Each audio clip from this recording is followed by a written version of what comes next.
नमस्कार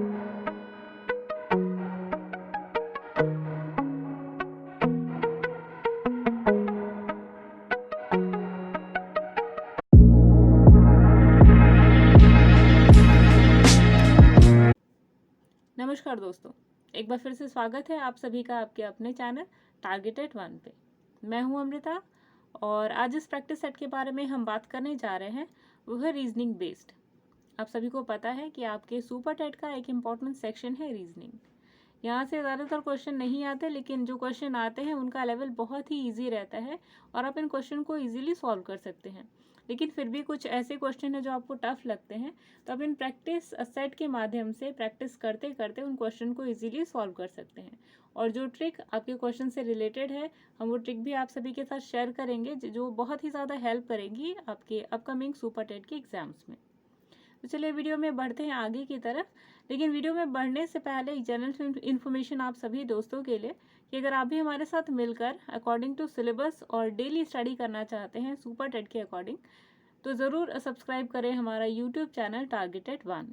और अगर आप हमारे साथ मिलकर डेली पीडीएफ और स्टडी मटेरियल लेना चाहते हैं तो ज़रूर जुड़े हमारे टेलीग्राम चैनल 2021 शिक्षक भर्ती के साथ में। तो चलिए वीडियो में बढ़ते हैं आगे की तरफ।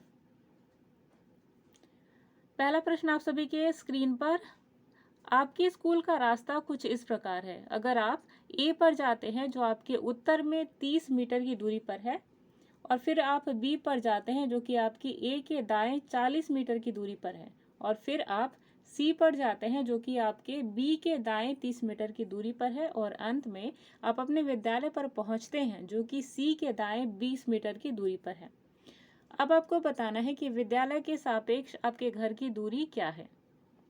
तो दोस्तों, जब इस टाइप के क्वेश्चंस आते हैं तो आपको जस्ट करना ये होता है कि यहाँ पे आपको 2 पॉइंट्स की दूरी का पता लगाना है। तो सबसे पहले आपको करना ये होता है कि आप अज्यूम कीजिए कि जो आपको बताया जा रहा है पॉइंट, वहाँ पे आप खुद बैठे हैं, ठीक है, या खड़े हैं। तो अगर आप इस तरीके से मान के क्वेश्चन को चलते हैं तो आप इजीली इन क्वेश्चन को सॉल्व कर सकते हैं, ठीक है। तो आपको कहा गया है कि आपके स्कूल का रास्ता किस प्रकार का है कि आप ए पॉइंट पर खड़े हैं, तो आप अज्यूम कीजिए खुद को कि आप पॉइंट ए पर खड़े हैं, कुछ इस प्रकार, ठीक है, ये है ए, ठीक। अब आपको आपके स्कूल जाना है, लेकिन पहला पॉइंट जो आप तय करते हैं, पहली दूरी आप तय करते हैं, वो होती है 30 मीटर की, करीबन इतनी, ठीक है। तो 30 मीटर की ये जो दूरी है दोस्तों, ये आपने तब तय करी जब आप अपने रास्ते से सीधे 30 मीटर उत्तर के रास्ते गए, ठीक है। ये आपका पहली दूरी आपने तय करी। दूसरी जो दूरी बताई गई है कि फिर आप बी पॉइंट पर गए जिसकी दूरी कितनी है, 40 मीटर, ठीक।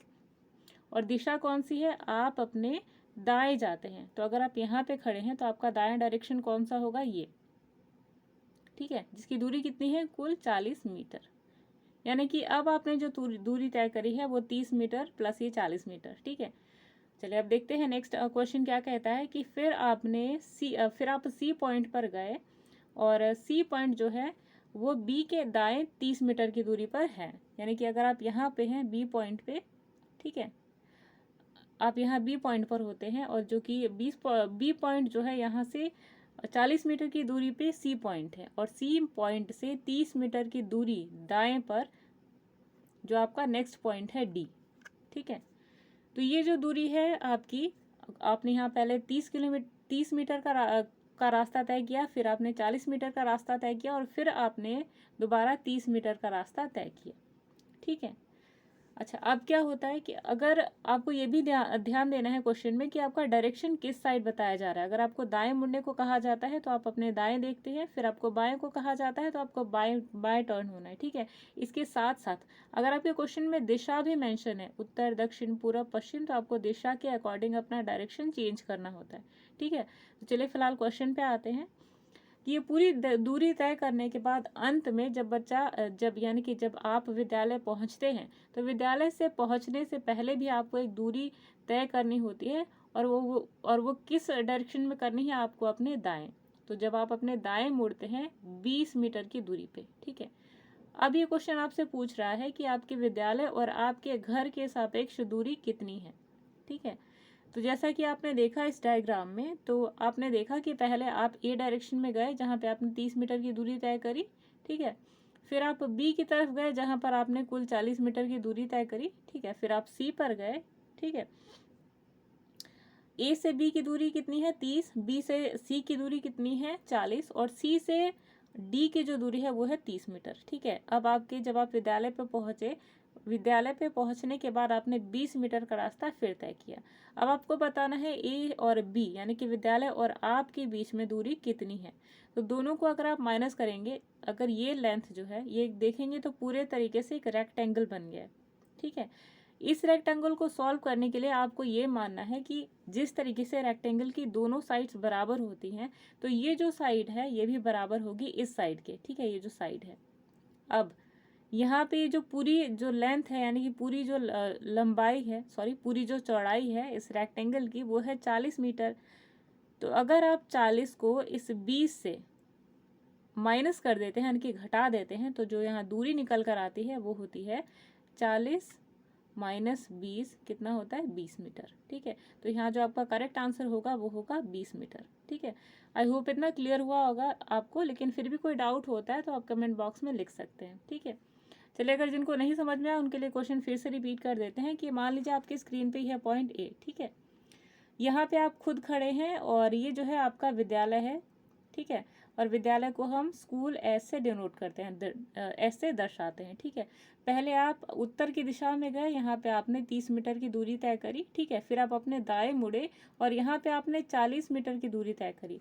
फिर आप अपने दाएं मुड़े और आपने फिर 30 मीटर की दूरी तय करी और फिर आप एक बार और अपने दाएं मुड़ते हैं और यहाँ पर आपने कुल 20 मीटर की दूरी तय करी, ठीक। अब आपको बताना है कि आपके विद्यालय यानी कि स्कूल से और आपके बीच की दूरी कितनी है, यानी कि ये, ठीक। अब इसे आप निकालेंगे कैसे, आप अपनी स्क्रीन पर देखेंगे तो आपको एक बड़ा सा रेक्टेंगल दिखाई देगा, ठीक है, जिसे आप चतुर्भुज शायद कहते हैं हिंदी में, ठीक है। जो भी है, आपके पास एक रेक्टेंगल दिखाई देगा और आपको रेक्टेंगल की प्रॉपर्टी पता है कि जो रेक्टेंगल होता है उसकी ये साइड और ये साइड दोनों बराबर होती हैं, ठीक है। चलिए पेन चेंज कर लेते हैं। तो ये जब दोनों साइड जब बराबर होती हैं दोस्तों, तो ये जो आप देखेंगे अपनी स्क्रीन पर, ये अगर 40 मीटर का है तो इस यहाँ से यहाँ तक की दूरी, यहाँ से यानी कि यहाँ से यहाँ तक की दूरी कितनी होगी, कुल 40 मीटर, ठीक है।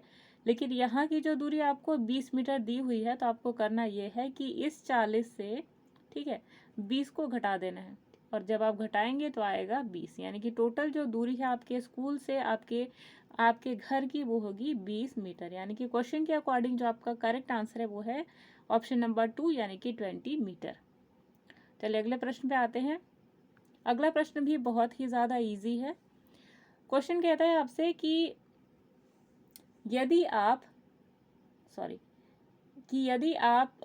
यदि ए जो है वो बी की बहन है और सी जो है वो बी का भाई है, ठीक, और डी जो है वो बी की माँ है, तो ए और डी से क्या संबंध है, ए से डी का क्या संबंध है आपको बताना है, ठीक है। ऑप्शन नंबर 1 है माँ बेटी का, ऑप्शन नंबर 2 है बहन बहन का, ऑप्शन नंबर जो सी है वो है बहन भाई का और ऑप्शन नंबर जो डी है वो है भाई भाई का। तो चलिए एक बार क्वेश्चन को सॉल्व कर लेते हैं। क्वेश्चन, चलिए अगले प्रश्न पे आते हैं। अगला प्रश्न है, किसी सांकेतिक भाषा में 896 को आई लाइक पोटैटो लिखा जाता है और 796 को, यहाँ जो 796 है उसको 796 को शी लाइक बनाना लिखा जाएगा और 764 को शी ईट्स पोटैटो लिखा जाता है, ठीक। अब इस श्रृंखला में आपको बताना है कि 9 के लिए कौन सा शब्द प्रयोग हुआ है यहाँ पर, ठीक। तो पहले ऑप्शन देख लेते हैं फिर क्वेश्चन को सॉल्व करते हैं। ऑप्शन नंबर 1 है शी, ऑप्शन नंबर 2 है आई, ऑप्शन नंबर 3 है लाइक और ऑप्शन नंबर 4 है पोटैटो। तो दोस्तों जो क्वेश्चन आप सभी के सामने है, हालांकि वो थोड़ा सा टिपिकल है लेकिन फिर भी आप इसको इजीली सॉल्व कर सकते हैं 2 तरीकों से, ठीक है। और दोनों तरीके हम आपको यहाँ पर बताएंगे। पहला तरीका ये है कि आपको एक टेबल बना लेनी है इस टाइप की, ठीक है। और यहाँ पे आपको पहले लिखनी है संख्या, यानी कि 7, 8, 6, 9, ठीक। और इनके नीचे वही शब्द लिखने हैं जो कि इन शब्दों के सापेक्ष दर्शाया गया है। जैसे कि 8 जो है पहली संख्या है और यहाँ इन सारी इस सेंटेंस में 8 के स्थान पर आई है, तो यहाँ पे आपको 8 के नीचे आई लिखना है, ठीक है। लाइक की प्लेस पे क्या है 9 है, तो 9 के आगे आपको लाइक लिखना है, ठीक है। पहला प्रोसेस तो ये, ठीक। या फिर आप एक और तरीके से कर सकते हैं, आप ऐसे सेंटेंसेस लिख लीजिए, ठीक है। आई लाइक पोटैटो और उसके नीचे ठीक लिख दीजिए। ये काफ़ी शॉर्ट तरीका है, इससे आप जल्दी सॉल्व भी कर सकते हैं। तो लाइक के नीचे आप 9 लिख देंगे, ठीक है। पोटैटो के नीचे आप 6 लिख देंगे और 8 के नीचे आप लिख देंगे, सॉरी आई के नीचे आप 8 लिख देंगे, ठीक है। उसी तरीके से आपको यहाँ पे भी करना है, ठीक।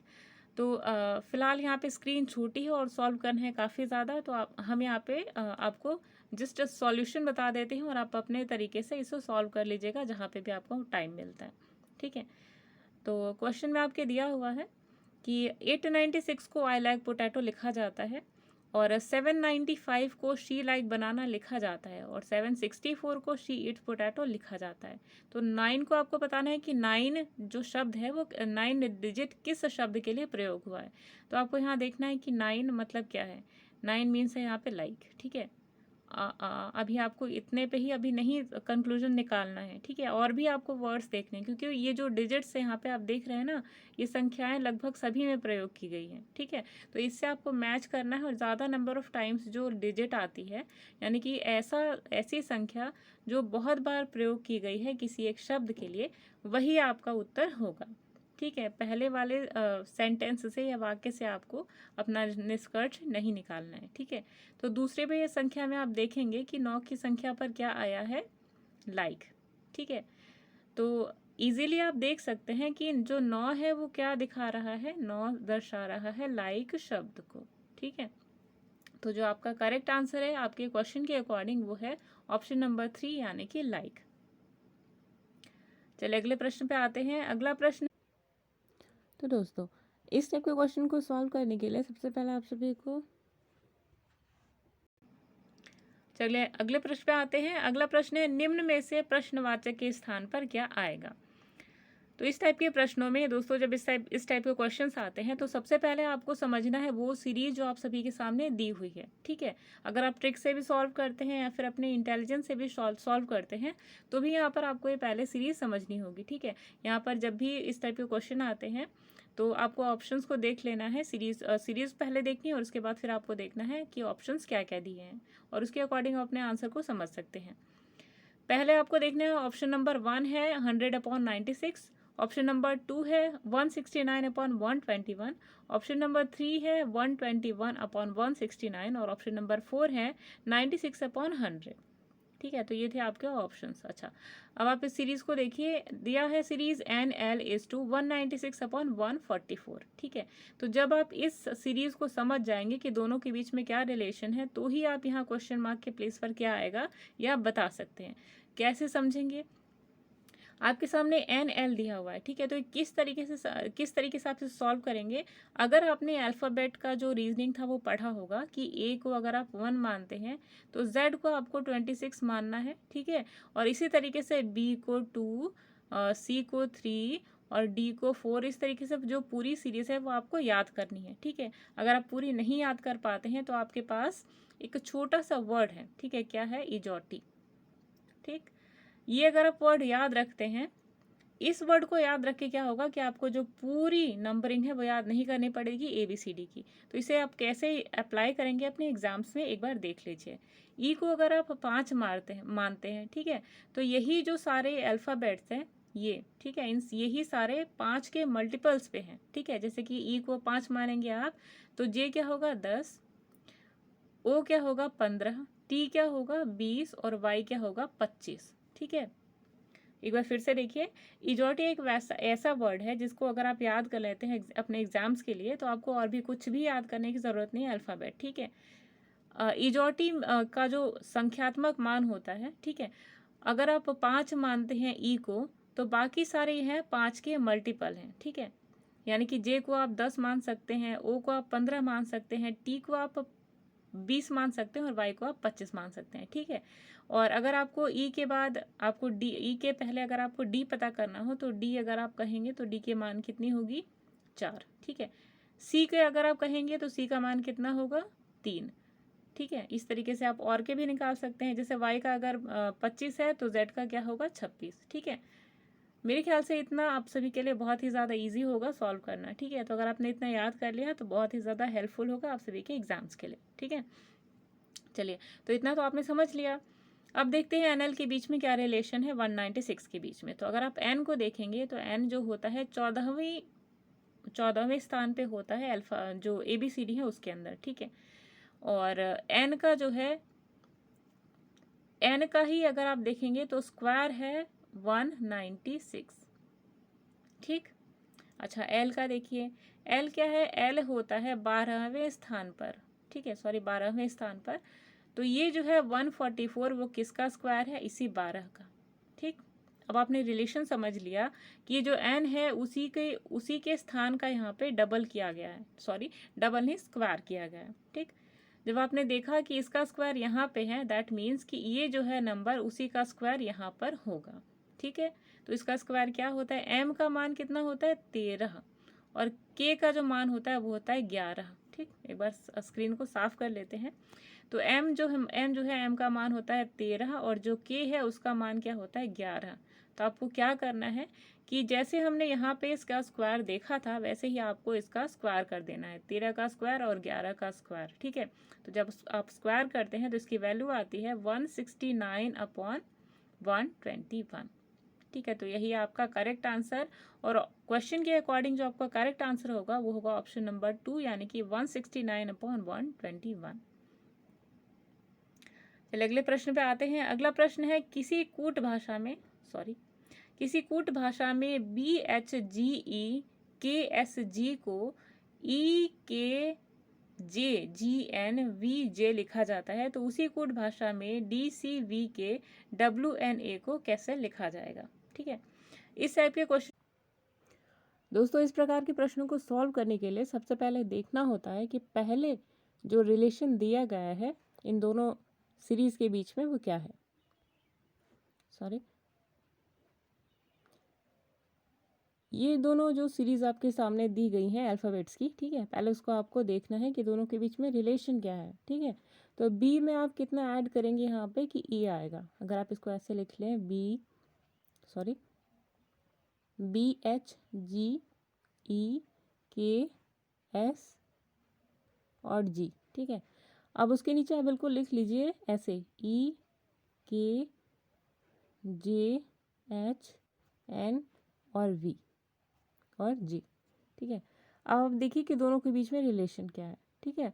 देखिए कितना B जो है, अभी हमने जो अल्फ़ाबेट सीरीज आपको बताई थी उसके अकॉर्डिंग B में आप कितना ऐड करेंगे कि E आएगा, ठीक है। तो B की जो पोजीशन होती है अल्फ़ाबेटिकली, यानी कि B को हम यहाँ पे 2 मानते हैं, ठीक है। B 2 है और E क्या है उस हिसाब से 5, ठीक है। तो 2 में आप कितना ऐड करेंगे कि 5 हो जाएगा, ठीक है। तो इसमें आपको ऐड करना है 3, यानी कि यहाँ पे क्या हुआ +3। उसके बाद आप H को देखिए HIJK, यहाँ पे भी आपको ऐड करना है +3। यहाँ पे देखिए GEFGHIJ, यहाँ पे भी आपको ऐड करना है +3। यानी कि ये जो सारी सीरीज़ है ऑलमोस्ट सभी में आपको +3 ऐड करना है, तो ये सीरीज़ आई है, ठीक है। अब यही जो रिलेशन है आपको इस वाले सीरीज़ के साथ में अप्लाई करना है।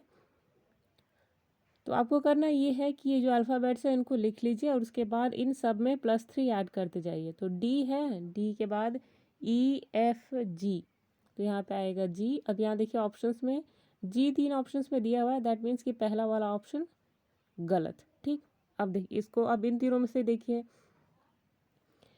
CDEF, ठीक है। यहाँ पे देखिए F किस में आया है, तो F यहाँ तक है, दैट मीन्स कि इन तीनों में ही F, ठीक है।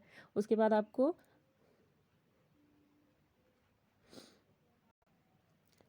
यहाँ तक आपने देखा कि ये जो सीरीज़ है इनमें सब में +3 ऐड करना था, तो यहाँ पे भी आप +3 ऐड करते जाएंगे, दैट मीन्स कि DCVKWNA, ठीक है। इन सभी में अगर आप +3 ऐड कर देते हैं तो आपकी जो सीरीज़ आएगी वो आएगी GFYNZQ और D। कैसे, D है, D की पोजीशन क्या है अल्फ़ाबेटिकली, तो ये 4 माना जाता है, ठीक है। और आपको G लाने के लिए इसमें +3 ऐड करना पड़ेगा, ठीक है। तो वही से रिलेशन आप इन सब में देखेंगे, दैट मीन्स कि जो आपका करेक्ट आंसर होगा वो होगा GFYNZQD, ठीक है। तो ऑप्शन में देखिए कि ये जो ऑप्शन है, ये जो सही आंसर है वो कहाँ दिया हुआ है, तो ऑप्शन नंबर 4 है आपका करेक्ट आंसर। चलिए बढ़ते हैं अगले प्रश्न की तरफ। चलिए आते हैं पहले प्रश्न की तरफ। पहला प्रश्न है आप सभी की स्क्रीन पर। आप सभी की स्क्रीन पर ये जो संख्याओं का क्रम दिया हुआ है, यानी कि 2, 5, 26, 677, इसके बाद आपको बताना है कि इसका अगला पद क्या होगा। ठीक, तो दोस्तों यहाँ पर आप जो सीरीज देख रहे हैं, जो श्रृंखला देख रहे हैं, पहले उसमें इस टाइप के क्वेश्चन सॉल्व करने से पहले आप सभी को देखना होता है कि ये जो सीरीज है वो किस तरीके से आगे बढ़ रही है। ठीक, अगर संख्याओं का जो मान है वो लगातार काफ़ी तेज़ी से बढ़ता है, इसका मतलब कि यहाँ पे गुणा है, यानी कि मल्टीप्लिकेशन। ठीक, संख्याएं अगर बहुत तेजी से घटती हैं, यानी कि दोनों के बीच का पहली और आखिरी संख्या का अगर अंतर बहुत ही कम होता है, तो यहाँ पे क्या होता है, डिवाइड। ठीक, जिसे भाग कहते हैं। और अगर आप देखेंगे कि अंतर बहुत कम है, धीरे धीरे क्रम में बढ़ रही हैं संख्याएं, और आखिरी और पहली जो संख्या है उसका अंतर बहुत ही ज़्यादा ना होकर के थोड़ा बहुत है, तो यहाँ पे या तो वहाँ पर प्लस होता है या फिर माइनस होता है। ठीक, यही जो चारों कॉन्सेप्ट है आपको समझना पड़ेगा। अगर ये सारे कॉन्सेप्ट अगर आप समझ जाते हैं तो बहुत ही ईजी हो जाएगा आप सभी के लिए इस टाइप के क्वेश्चन सॉल्व करना। ठीक है, तो चलिए देखते हैं कैसे होगा ये क्वेश्चन सॉल्व। सीरीज दी हुई आप सभी के सामने 2, 5, 26 और 677। ठीक, पहले ऑप्शंस को देख लीजिए। ऑप्शन नंबर 1 है 458300, ऑप्शन नंबर 2 है 458329, ऑप्शन नंबर 3 है 458328 और ऑप्शन नंबर 4 है 458333। ठीक, तो इस टाइप के क्वेश्चन को सॉल्व करने के लिए सबसे पहले हमें देखना है कि पहली और आखिरी डिजिट के बीच में डिफरेंस कितना है। तो यहाँ जो डिफरेंस है, यानी कि अंतर है, वो बहुत ही ज़्यादा है। दैट मीन्स कि यहाँ पर क्या दिखाई देगा आपको, मल्टीप्लिकेशन। ठीक, दूसरी चीज़ कि आपको यहाँ ध्यान देना है कि सारी संख्याओं के बीच में अंतर क्या है। तो सबसे पहले देखते हैं 2 और 5 के बीच में क्या अंतर है। तो 2 और 5 के बीच में है 3 का अंतर, और एक तरीके से देखा जाए तो 2 को अगर आप स्क्वायर करते हैं तो स्क्वायर करने पर आता है 4, और 4 में अगर आप ऐड कर देते हैं +1 तो ये आ जाता है 5। ठीक, यही कॉन्सेप्ट अगर आप आगे लगाते हैं तो 25 का अगर आप देखेंगे कि 5 जो है, ठीक, 5 का स्क्वायर होता है 25, और इसी 25 के साथ में अगर आप एक जोड़ देते हैं तो हो जाता है 26। ठीक, इसका मतलब कि जो सारी संख्याएं हैं वो उस संख्या का जो संख्या है उसका स्क्वायर करने के बाद उसमें एक और आपको जोड़ना है। ठीक, तो यही सीरीज आप लेकर आगे चलिए। तो पहला जो है नंबर 2, फिर 5, फिर 26 और उसके बाद 677। ठीक, 677 का अगर आप स्क्वायर करते हैं, ठीक, तो जो वैल्यू आएगी वो आएगी 45832 ठीक है, ये आएगा। और इस संख्या के साथ में अगर आप +1 ऐड कर देते हैं तो ये हो जाएगा 45832 की जगह 30। ठीक, तो दोस्तों यहाँ पे जो करेक्ट आंसर होगा वो होगा, सॉरी, यहाँ ऑप्शन नंबर 1 में आपको 458330 होगा। ठीक है, तो यहाँ पे 0 की जगह 3 लिखना है आपको। तो इस क्वेश्चन के अकॉर्डिंग जो करेक्ट आंसर होगा वो होगा ऑप्शन नंबर 1, यानी कि 458330। ठीक, तो ये हुआ पहले का ऑप्शन। तो इस क्वेश्चन के अकॉर्डिंग जो आपका करेक्ट आंसर है वो है ऑप्शन नंबर 1, यानी कि 458300। चलिए अगले क्वेश्चन पे आते हैं। अगला क्वेश्चन दिया है आपको, आपकी स्क्रीन पर 4 शब्द दिखाई देंगे, और आपको बताना है कि चूहा बिल्ली जिस तरीके से संबंधित है, वैसे ही सांप के साथ इन सभी ऑप्शंस में से सांप का किसके साथ जो है वही संबंध है जो चूहे और बिल्ली के साथ में है। ठीक है, तो क्वेश्चन के अकॉर्डिंग यहाँ पे जस्ट लॉजिक आपको यूज़ करना है, और लॉजिक के अकॉर्डिंग ये जो इसी टाइप के ट्रिकी क्वेश्चन सॉल्व होते हैं। ठीक है, तो चूहा जो है, बिल्ली जो है वो चूहे को खाती है। ठीक है, दोनों के बीच में काफ़ी जो घनिष्ठ मित्रता ना होकर घनिष्ठ शत्रुता है। तो वैसे ही आपको देखना है कि सांप, और यहाँ पे ऑप्शन देखेंगे तो ऑप्शन सारे के सारे कंफ्यूजिंग हैं, यानी कि नेवला देखेंगे तो नेवला और सांप का भी वही रिश्ता है जो चूहा और बिल्ली का। ठीक, अगला देखिए मोर और सांप का भी वही रिश्ता है जो कि चूहा और बिल्ली का है। मनुष्य का हालांकि नहीं है, मनुष्य उतना फैटल और ख़तरनाक साबित नहीं होता जितना कि और सब होते हैं। लेकिन बाज देखिए, बाज जो है वो आप देखेंगे जनरली बाज जो है हवा में उड़ता है, ठीक है। और चूहा बिल्ली जो दोनों स्थल पे पाए जाते हैं। तो काफ़ी ये जो ट्रिकी क्वेश्चन होते हैं यहाँ पे जो ऑप्शन के अकॉर्डिंग अगर आप देखेंगे चूज़ करेंगे तो आपको बहुत ही माइन्यूटली चीज़ों को देखना है कि दोनों वर्ड के बीच में क्या क्या और रिलेशन होते हैं जो दोनों वर्ड्स में दिखते हैं। जैसे कि चूहा बिल्ली, तो चूहा और बिल्ली दोनों स्थल पे रहने वाले एनिमल्स हैं, ठीक है, जानवर ऐसे हैं जो स्थल पे रहते हैं, ठीक। तो सांप के साथ भी वही आपको रिलेशन वाला जानवर देखना है जो कि स्थल पे पाया जाता हो, ठीक है। दूसरी चीज़ कि चूहा और बिल्ली अगर आप देखेंगे तो दोनों मैमल्स हैं यानी कि स्तनधारी हैं, तो ये अच्छा। तो दूसरी चीज़ आपको ये देखनी है कि चूहा और बिल्ली के बीच में और क्या डिफरेंसेस हैं या और क्या रिलेशन है जो आपको इन सारे टर्म्स के बीच में देखना है, ठीक है। तो चूहा और बिल्ली दोनों क्या है, दोनों मैमल्स हैं यानी कि स्तनधारी हैं, ठीक है। और दूसरा चीज़ क्या है, दोनों स्थल पे यानी कि ज़मीन पे पाए जाने वाले हैं जानवर हैं, ठीक है। तो ये दोनों जो कंडीशंस हैं वो फुलफिल करनी चाहिए उस इस तीसरे चौथे टर्म के साथ में, ठीक है। तो सांप के अलावा आपको देखना है कि ये सारे ऑप्शंस में से कौन सा ऐसा ऑप्शन है जो ज़मीन पे पाया जाता है। तो मनुष्य, ठीक है, नेवला, मोर भी पाया जाता है ज़मीन पर ये उड़ भी सकते हैं, ठीक है। इसलिए ऑप्शन को आप दोनों को पहले ही हटा दीजिए, ठीक है। दूसरी चीज़ ये देखना है कि बिल्ली जो है वो चूहे को खाती है, तो सांप को कौन सा जानवर खाता है। सांप को जो खाने वाला जानवर है वो है नेवला, ठीक है। तो नेवला जो है वही है आपका करेक्ट आंसर इस क्वेश्चन के अकॉर्डिंग, जो लॉजिक यहाँ पे यूज होता है, ठीक है। चलिए अगले प्रश्न पे आते हैं। अगला प्रश्न है कथन पहला जो है आप सभी के सामने, सभी बंदर मनुष्य हैं, ठीक है। दूसरा कथन कहता है कि कुछ मनुष्य बुद्धिमान हैं।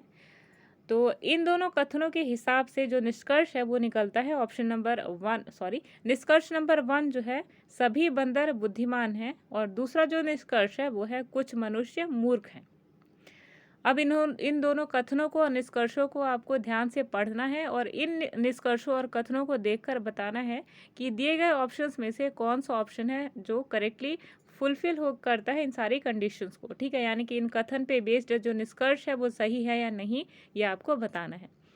तो जो ऑप्शन नंबर 1 है वो कहता है निष्कर्ष 1 तो सही है पर दूसरा गलत है, ठीक। और जो ऑप्शन नंबर 2 है वो कहता है निष्कर्ष 2 तो सही है लेकिन जो एक नंबर 1 है वो गलत है, ठीक। और ऑप्शन नंबर 3 जो है वो कहता है कि दोनों निष्कर्ष ही सही हैं, और ऑप्शन नंबर 4 कहता है कि दोनों निष्कर्ष गलत। तो क्वेश्चन के अकॉर्डिंग अगर आप देखेंगे तो सबसे पहले आप देखेंगे रीजंस, ठीक है, सॉरी, कथन। कथन कहता है कि सभी जो बंदर हैं वो मनुष्य हैं, ठीक है, ठीक है। एक तरीके से आपको ये मानना है जो भी कथन यहाँ पे दिए रहते हैं, चाहे कोई भी इस टाइप का क्वेश्चन हो जहाँ पे निष्कर्ष और कथन टाइप के होते हैं, तो आपको इन चीज़ों को बस जनरल सा मानना है कि बस ये क्वेश्चन में दिया हुआ है। आपको यहाँ पे इन चीज़ों को सच में मैच नहीं करना है कि इंसान मनुष्य है, मनुष्य बंदर है, इस टाइप का, ठीक है। तो जो भी क्वेश्चन दिया है उसको आपको सच ही मानना है क्वेश्चन के अंतर्गत। तो क्वेश्चन ये कहता है कि सभी बंदर मनुष्य हैं, तो इस टाइप के क्वेश्चन को सॉल्व करने के लिए आपको वेन डायग्राम बनाना होता है। वेन डायग्राम अगर आपको नहीं पता है या कोई भी ऐसा अभ्यर्थी जिसे नहीं पता है, अगर आप हमारे द्वारा दिया हुआ कॉन्सेप्ट समझना चाहते हैं तो कमेंट बॉक्स में एक बार ज़रूर लिखिएगा कि आपको वेन डायग्राम के बारे में और ज़्यादा अधिक जानकारी चाहिए। तो चलिए वेन डायग्राम के अंतर्गत ये क्वेश्चन कैसे सॉल्व होता है, चलिए देखते हैं। तो सबसे पहले आपको ध्यान देना है कि कथन नंबर 1 कहता है कि सभी मनुष्य बंदर हैं, ठीक है। तो आपको एक बड़ा सा गोला बनाना है, सर्कल बनाना है, जिसमें किसको दिखाना है, बंदर को, ठीक है, बंदर। अब इसमें लिखा हुआ है कि सभी मनुष्य बंदर हैं, तो आपको एक छोटा सा गोला ऐसा बनाना है जिसके अंदर लिखा हो मनुष्य, कुछ इस प्रकार का, ठीक है। तो आप सभी को समझने के लिए यहाँ पे सिर्फ म लेटर लिखा, म जो शब्द है वो लिखा हुआ है, सॉरी, म अक्षर, ठीक है। अब दूसरा कथन देखिए, दूसरा कथन कहता है कुछ मनुष्य बुद्धिमान हैं। तो यहाँ पे से आपको एक छोटा सा सर्कल ऐसा बनाना है, ठीक है, छोटा सा सर्कल ऐसा कि वो मनुष्य के गोले को भी इस तरीके से छूता हुआ चला जाए, ठीक है। तो इस जो सेकंड वाला जो गोला है यहाँ पर, उसमें आप लिखेंगे बुद्धिमान यानी कि बी, ठीक है। तो अब इस तरीके से अगर आप रिलेशन देखेंगे, चलिए एक बार स्क्रीन को रब कर लेते हैं और दोबारा से बनाते हैं, ठीक है। ये बड़ा सा गोला है, ये किसके लिए है, बंदर के लिए, ठीक है। तो यहाँ पे एम से दिखा देते हैं मॉन्की। इसके अंदर छोटा सा गोला आपको बनाना है मनुष्यों के लिए यानी कि ह्यूमन बींग्स के लिए, तो चलिए इसके लिए एच बना लेते हैं, एच फॉर ह्यूमन बींग्स। और तीसरा जो गोला है वो हमें बनाना है किसके लिए, बुद्धिमान के लिए, ठीक है। और बुद्धिमान कैसा होगा, कुछ बोला है, ठीक है, कुछ बोला है, दैट मीन्स कि आपको ऐसा गोला बनाना है जो हल्का सा छू के जाए इसके गोले को, ह्यूमन्स के गोले को, ठीक है, यानी कि मनुष्य के गोले को। इस तरीके से हुआ। और इस गोले के अंदर जो थर्ड गोला बनेगा, इसमें आपको बुद्धिमान यानी कि इंटेलिजेंट आई से यहाँ पे डिनोट करना है, दर्शाना है, ठीक। अब ये जो वेन डायग्राम है आप सभी के सामने इजीली बन चुका है, और इसी वेन डायग्राम के बेसिस पे आपको निष्कर्ष को पढ़ना है कि कौन सा निष्कर्ष सही है और कौन सा गलत है। लेकिन इस टाइप के क्वेश्चन को सॉल्व करने से पहले ये जो आपको ध्यान देना है कि आपका वेन डायग्राम सही है या नहीं। तो इसके लिए आपको एक चीज़ समझनी चाहिए कि जहाँ पे कुछ दिया रहता है, कहीं पे भी अगर वर्ड आता है किसी भी कथन में कुछ, तो वहाँ पे आधा गोला आपको बनाना है इंटरसेक्ट करते हुए, ठीक है, यानी कि क्रॉस करते हुए। जहाँ पे सभी दिया हुआ होता है तो जो बड़ा टर्म है उसके लिए आपको बड़ा गोला बनाना है, और जो छोटा टर्म है वहाँ पे छोटा गोला बनाना है, ठीक है। तो ये सावधानी आपको अपनानी है इस टाइप को क्वेश्चन सॉल्व करने से पहले, ठीक। अच्छा चलिए, वेन डायग्राम तो हमारा बन गया। अब हमें निष्कर्ष देखना है कि क्या पहला वाला निष्कर्ष सही होता है ऊपर वाले कथनों को देखकर। तो पहला निष्कर्ष कहता है कि सभी बंदर बुद्धिमान हैं, ठीक है। तो अगर आप इसको देखें तो बंदर कहाँ है, ये, ठीक है, मंकी। सभी मंकी यानी कि सभी बंदर बुद्धिमान है, तो गोले के हिसाब से अगर ये पूरा गोला यानी कि इंटेलिजेंस का पूरा गोला अगर यहाँ पे कट इंटरसेक्ट होता या कटता या पूरा इसी के अंदर प्रेजेंट होता, तब ये कंडीशन जो फुलफिल करती है वो निष्कर्ष 1 को, ठीक है, यानी कि निष्कर्ष 1 यहाँ पे सही होता।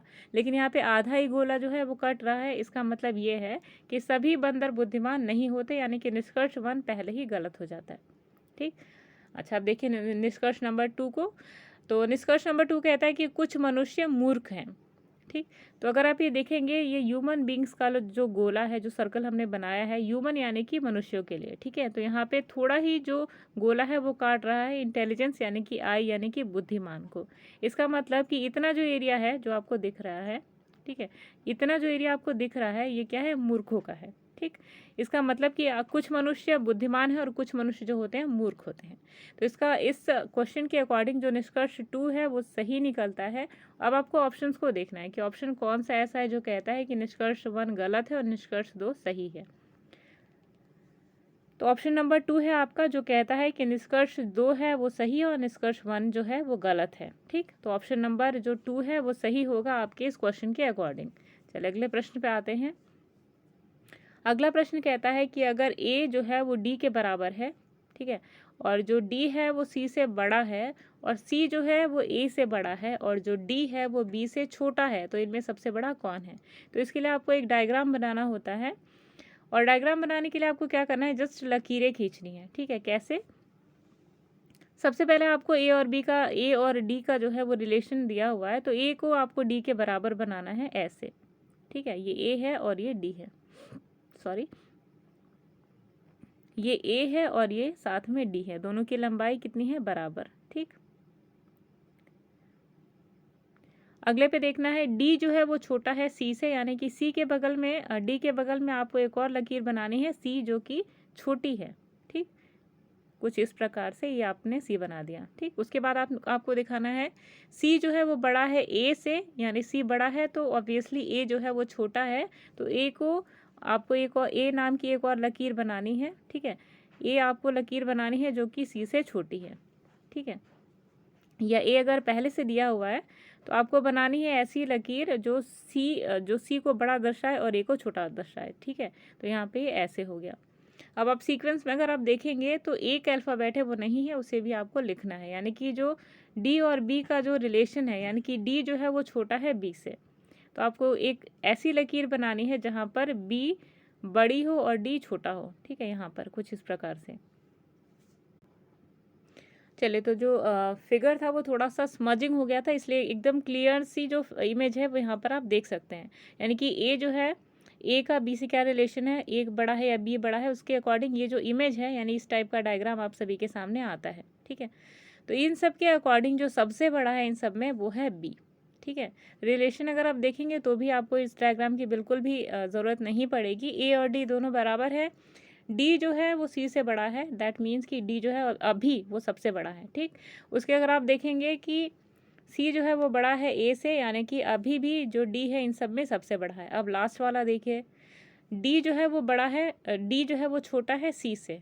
अब जो डी सबसे बड़ा था उससे भी बड़ा एक बी आ गया, दैट मीन्स कि जो करेक्ट आंसर है, यानी कि इनमें जो सबसे बड़ा है वो है बी। तो जो क्वेश्चन के अकॉर्डिंग जो करेक्ट आंसर है आप सभी का वो है ऑप्शन नंबर 4 यानी कि बी।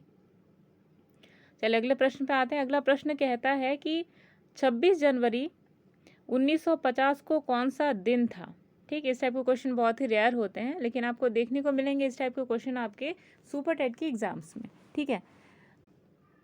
तो पहला जो ऑप्शन है वो है मंगलवार, ऑप्शन नंबर 2 है बुधवार, ऑप्शन नंबर 3 है बृहस्पतिवार और ऑप्शन नंबर 4 है शुक्रवार, ठीक है। सॉरी, शुक्रवार के आपको स्पेलिंग थोड़ी सी मिस्टेक दिखाई देगी। यहाँ पे आपको इस श का इस्तेमाल करना था, ठीक है। फिलहाल इसको छोड़ते हैं, जो लॉजिक है उस पर आते हैं। तो क्वेश्चन आपको सॉल्व कैसे करना है, इसके पीछे एक बहुत सिंपल सी ट्रिक होती है। ट्रिक क्या होती है, इसको समझने के लिए कम से कम आपको आधा घंटा के अराउंड टाइम चाहिए, जिसकी वीडियो हम आप सभी के सामने बाद में लेकर आएंगे, ठीक है। फिलहाल क्वेश्चन को इजीली सॉल्व कैसे करना है, चलिए इस पर आते हैं। तो सॉल्व करने के लिए आप सभी को क्या करना है कि आपको सबसे पहले डेट लिखनी है 26 जनवरी 1950, ठीक। अब इसमें आपको देखना होता है कि 1950 लीप ईयर है या नहीं, यानी कि लीप ईयर मतलब जो फरवरी में एक्स्ट्रा दिन जो थे वो बढ़ जाते हैं या नहीं। जो बढ़ जाते हैं उन्हीं को लीप ईयर बोला जाता है, ठीक। तो 1950 को लीप ईयर है या नहीं ये पता करने के लिए आपको क्या करना है कि जो 50 है उसको 4 से डिवाइड कर देना है, ठीक है।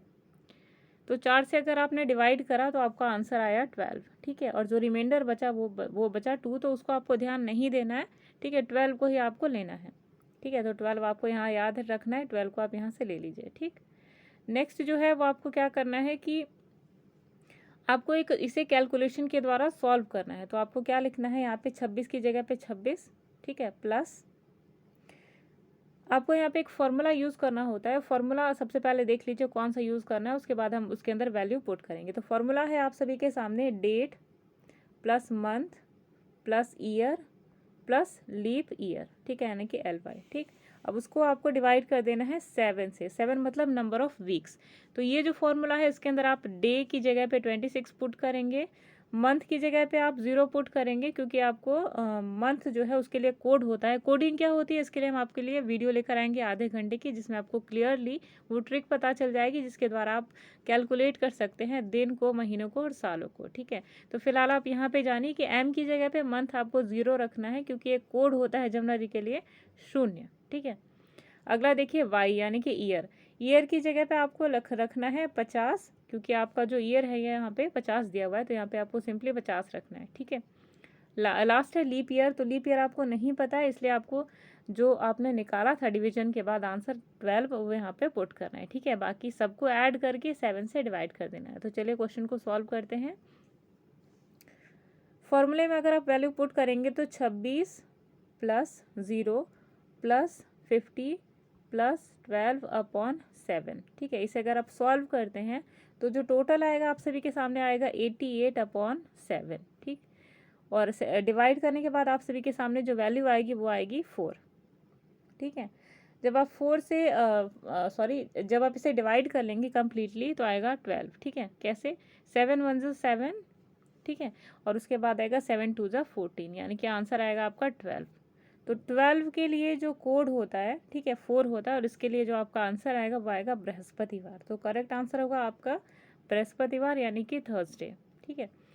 तो यहाँ पे ख़त्म होता है हमारे क्वेश्चन का आंसर। चलिए अगले क्वेश्चन पे आते हैं। चलिए, तो यहाँ पे ख़त्म हो चुका है हमारी इस सीरीज़ के सारे क्वेश्चंस। आई होप आपने जो जितने भी क्वेश्चन हमने रीजनिंग के सॉल्व करे हैं, आपने सारे क्वेश्चन को भी समझा, आंसर्स को भी समझा, और क्वेश्चन हमने किस ट्रिक से सॉल्व किया या कौन से मेथड या प्रोसेस से सॉल्व किया ये भी आपने इजीली समझा। फिर भी कोई ऐसा डाउट है या कोई ऐसा कंटेंट है जो इनअप्रोप्रिएट लगता है आपको टॉपिक के रेस्पेक्ट में, तो आप अपने कमेंट्स को शालीनतापूर्वक कमेंट बॉक्स में लिख सकते हैं, ठीक है।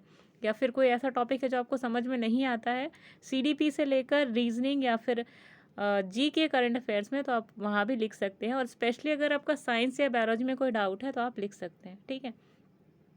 और आप हमारे साथ हमारे टेलीग्राम चैनल के साथ में जुड़ करके डेली पीडीएफ और स्टडी मटेरियल लेना चाहते हैं तो डिस्क्रिप्शन बॉक्स में हमारे टेलीग्राम चैनल का लिंक है, जहाँ पे आप जुड़ करके डेली पीडीएफ और स्टडी मटेरियल ले सकते हैं और डेली क्वेश्चनर के साथ में। तो चलिए मिलते हैं नेक्स्ट और कंसेप्चुअल वीडियोस के साथ में, प्रैक्टिस सेट के साथ में। तब तक के लिए अमृता को दीजिए इजाज़त। Bye bye.